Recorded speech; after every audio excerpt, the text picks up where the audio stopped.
I'm going to give you 4 words to respond to. Go! Stop! Clap! Clap! Jump, jump!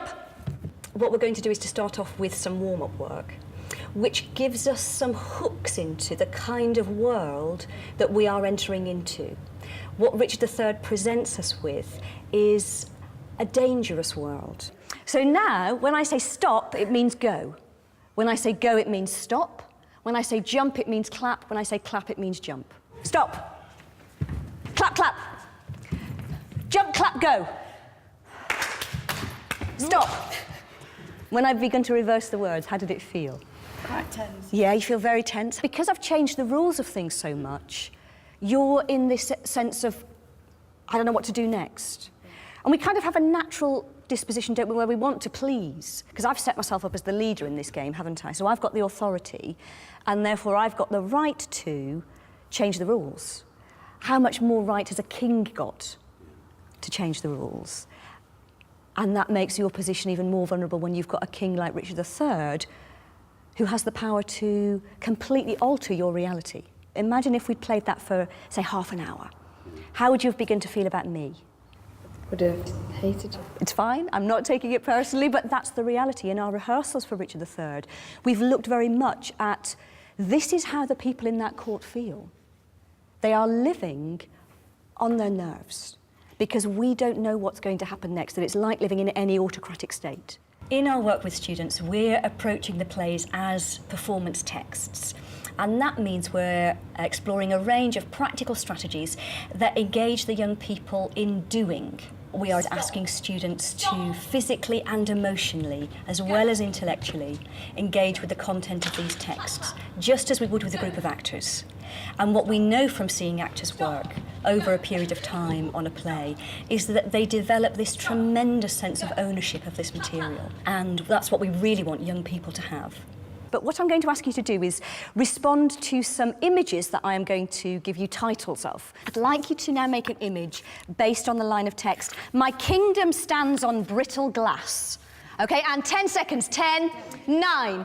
In deciding which lines of text to use that we're then going to ask students to create images from, it's very useful if those lines of text are thematically linked to the journey that we're taking the students on. 2, 1, and freeze. Brilliant. My kingdom stands on brittle glass. Somebody looking as though they're going to get hurt by this glass. Are we shards of glass? We're the castle. Oh, you're the castle, oh my gosh. But you're a leaning tower castle. Poor foundations, very good. So we've got this tyrannous regime, this tyrannous leader, who is changing the rules of our country, who's making us all feel as though we can't trust each other. But he is saying his kingdom stands on brittle glass. What does that suggest about how he's feeling? So what we're beginning to do, I suppose, is set some depth charges for students so that when they come to the text, they're coming to it with a sense of, okay, I understand the world in which these words are being said. So, what does doing something like that do for our students? An image, the language, it puts the language on its feet and in front of you so you can see it. Yeah, it makes it very accessible for students doing it like this.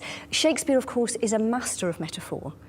And yet when we actually embody the richness of the metaphor physically, it becomes much clearer to the students, the genius of the language, actually. Obviously, we have to remember quotes, and it's very useful for us to do that. What does this kind of work do? It makes you drag the key word out, doesn't it? So which of those words do we need to try to make? Yeah. Which is the important word in that? I think that's a really good point. Which words tell the story of the line? We know that here it's the brittleness of the glass and the danger of that we're pointing up in that line.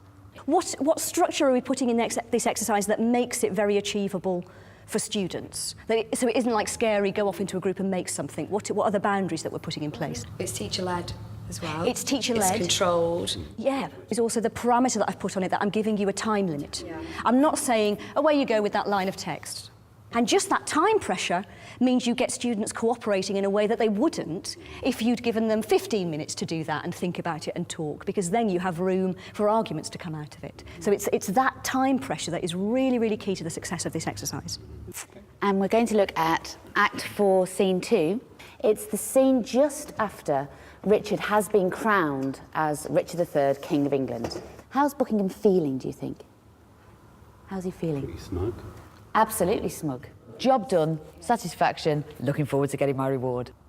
I'm going to light some candles, and I'm going to be in role as Richard the King. And you are all going to be in role as Buckingham, his right-hand man. And any of you can talk to me at any time. Buckingham, my Lord of Buckingham. Here we are. This is it. King of England. Suits you, my liege. Thank you, Buckingham. Do you think so? Yes. Everything we have worked for, you and I. We, yes, exactly. Yes, Buckingham, of course.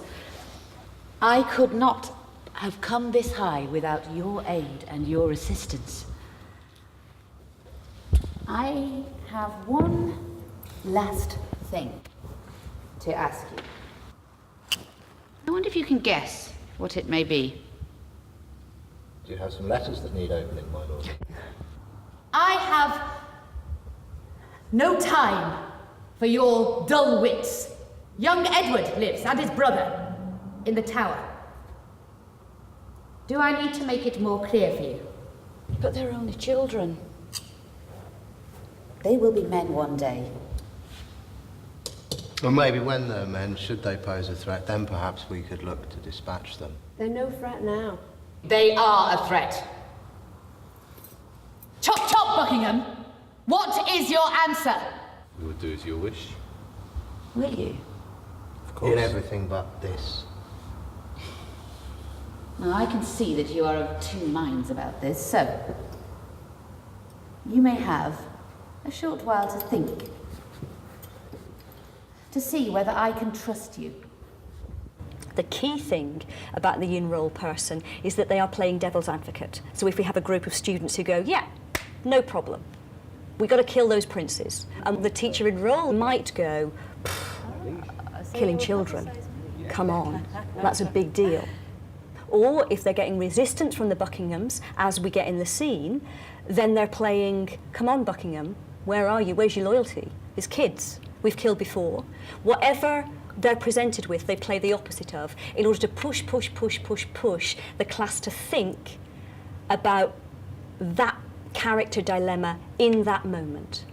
What do you feel about that exercise?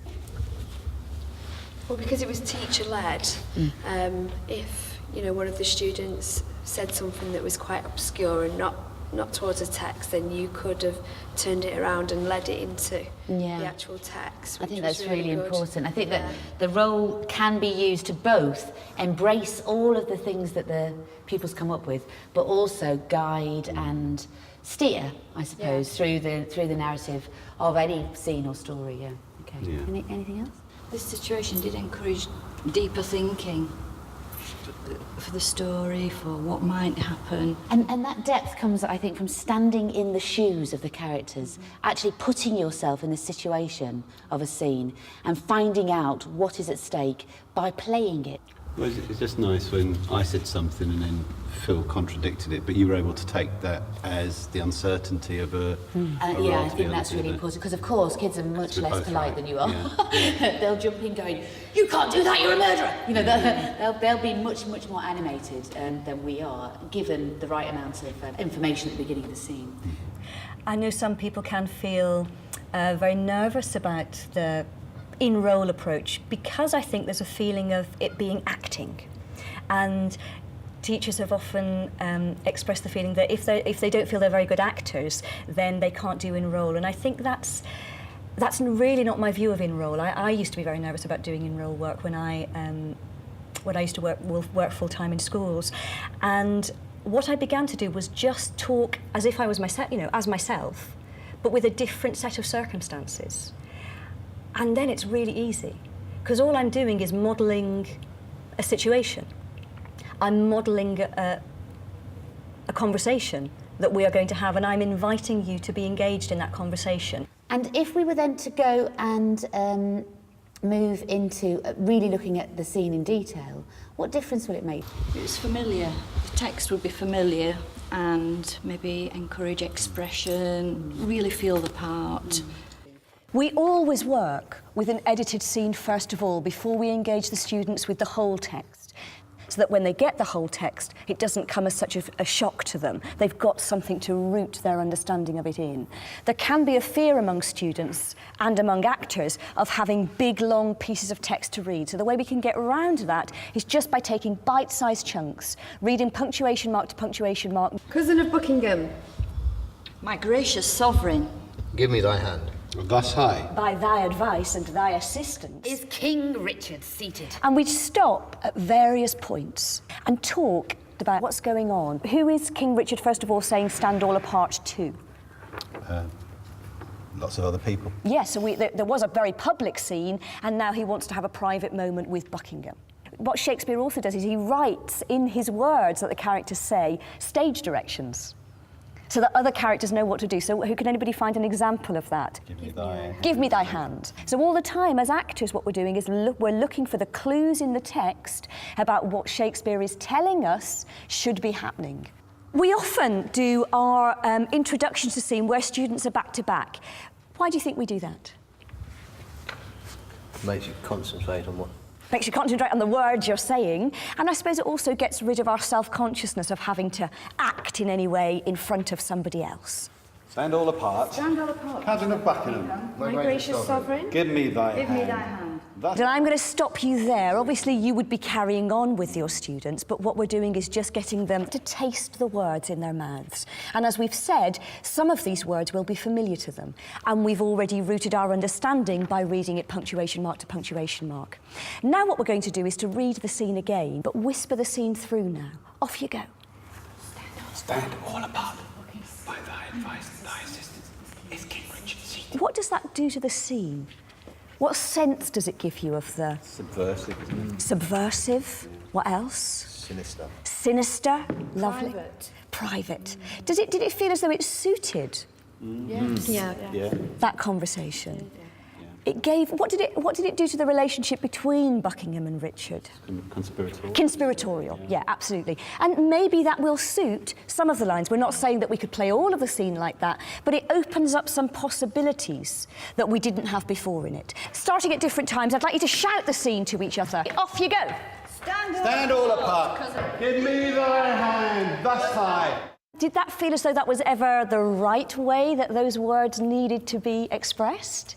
It can be. I don't care. You know. It could be, I rule this court. Cousin of Buckingham. My gracious sovereign, we've got it. Yeah, absolutely. What we're doing here is opening up interpretive possibilities through play. Just in very simple, contained exercises. Again, the fact that we are giving students something else to think about other than the words is the key. And therefore, the student is released to make some discoveries. This is the key thing about the work of the RSC. We are interpreting plays, interpreting text. There is not one way, and there is not a right way. It is about all the options that these words present to us.